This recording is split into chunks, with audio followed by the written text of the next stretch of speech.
Syederalun, PJ Wali Kota Luxmawe Dr. Imran beserta istri hadir pada perayaan Maulid di SMP Negeri 1 Luxmawe pada Kamis 12 Oktober 2023. Ikut mendampingi Kepala Dinas Pendidikan dan Kebudayaan Luxmawe Taufik. Pada kesempatan tersebut, Dr. Imran bersama istri secara simbolis menyerahkan santunan kepada puluhan anak yatim di SMP Negeri 1 Luxmawe dan mengunjungi sejumlah ruangan sambil bernostalgia sehubungan dirinya merupakan alumni di sekolah tersebut. Bahkan sempat meluangkan waktu untuk foto bersama dengan para pelajar. Sedangkan pada perayaan Maulid Nabi kali ini juga tampil grup zikir yang merupakan para pelajar SMP Negeri 1 Luxmawe, termasuk adanya tampilan musik tradisi yang diiringi syair-syair Islam.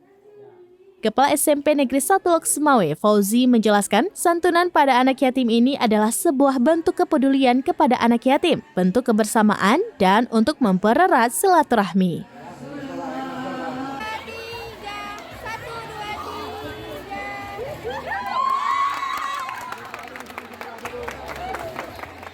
Dari Luxmawe, Saiful Bahri, serambinus.com.